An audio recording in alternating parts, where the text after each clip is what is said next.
আসসালামু আলাইকুম। সবাই কেমন আছেন? ভালো আছেন আশা করি। আজকে সকালে ঘুম থেকে ওইটা একটা নিউজ পাইয়া মনটা খুবই খারাপ হয়ে গেল।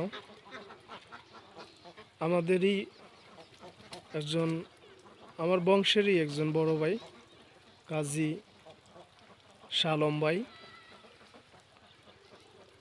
তো খুবই ভালো মানুষ, সুস্থ মানুষ। মাত্র 2 থেকে 4-5 দিনের মধ্যে একটু অসুস্থ হইল।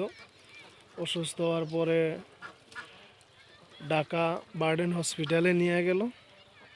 তো সকাল 6টার দিকে উনি ইন্তেকাল করছেন। তো সবাই দোয়া করবেন ওনার জন্য, আল্লাহ পাক যেন ওনাকে জান্নাতবাসী করেন। আমরা সবাই দোয়া করি ওনার জন্য। আসলে একটা মানুষের মৃত্যুর খবর কাছের হোক আর দূরের হোক, শুনলেই তখন আমরা যে যাই করি কিছুক্ষণের জন্য হইলেও মরণের কথাটা স্মরণ হয়। কিছু আনারস চাষ করছিলাম, যেগুলো ছিল ওই দক্ষিণ পাশে। ওই জায়গায় যখন মাটি ভেঙে গেছে, ভেঙে যাওয়ার পরে আমি এক একটা এক এক জায়গায়, এই জায়গায় একটা, আর ওই ওই কোণার মধ্যে ওই পাশে নিয়ে রাখছি একটা, এই দুইটা। আর কিছুদিন আগে আমি একটা, এটা মরিচ গাছ, হয়তো কিছুদিনের মধ্যেই ফুল আসবে। এটা হচ্ছে আপনার ওই কামরাঙ্গা মরিচ বলে আর কি, বড় বড় মরিচ, জাল, প্রচুর জাল ওই মরিচ। কিছুদিন আগে এখানে লাগাইছিলাম, তো এটা অনেক ছোট আছিল, এখন মশাল্লা দিলে বড় হয়েছে। আরেকটা যে জিনিসটা আমি দেখাইতে চাইছিলাম, তো এই যে এই বস্তাটার মধ্যে কিছু মাটি দিয়া কিছু রসুন চাষ করছি আমি। তো রসুন চাষ করছি, রসুন গাছ উঠছে এই বস্তাটার মধ্যে দেখেন।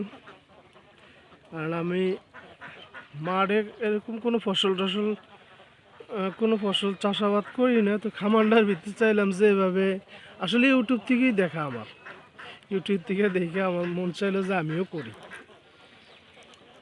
তো ওপরে দিছি, ওপরে একটা পাইপ দিছি যেটা পানি একদম বস্তাটার নিচ পর্যন্ত গেছে।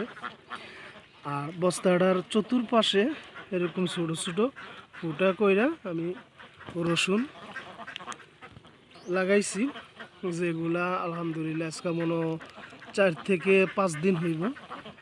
4 থেকে 5 দিন প্রত্যেকটা রসুনই গাছ হয়েছে, প্রত্যেকটা রসুন, কোনোটা একটু ছোটো কোনোটা একটু বড় এরকম আর কি। যেটা দেখলাম, আইয়া দেখে খুব ভালো লাগলো। ভাবলাম যে এটার একটা ভিডিও করি।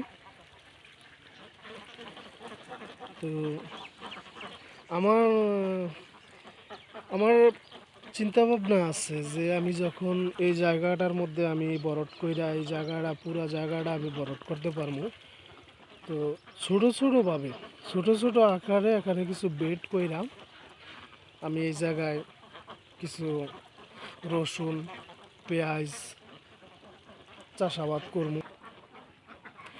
তো আসলে এনে যখন এই ভিডিওটা করতেছি, এখানে দেখলাম আমার হাঁসগুলা ঘরের থেকে সকালে যখন ছাড়লাম, তো ছাড়ার পরে আমার এই পুষ্কুনির সাইডের পুরো জায়গাটা তো একদম নষ্ট হয়ে গেছে, ভেঙে গেছে, হাঁসে ভেঙে ফেলাইছে। তো হাঁসে পুষ্কুনির ভিতরেই হাঁসগুলা যাতে একটু আইসা বসতে পারে, একটু দাঁড়াইতে পারে, এই জন্য এনে একটা নেট দিয়া, একটা প্লাস্টিকের জালি নেট দিয়া এনে হাঁসগুলা বসার একটা ব্যবস্থা করছি। কারণ যেহেতু পুরা পাড়ের অবস্থাটা ভালো না, পাড় ভেঙে গেছে। এই জায়গায় একটা ডিম পড়লো, প্রায় সময় এনে পাই।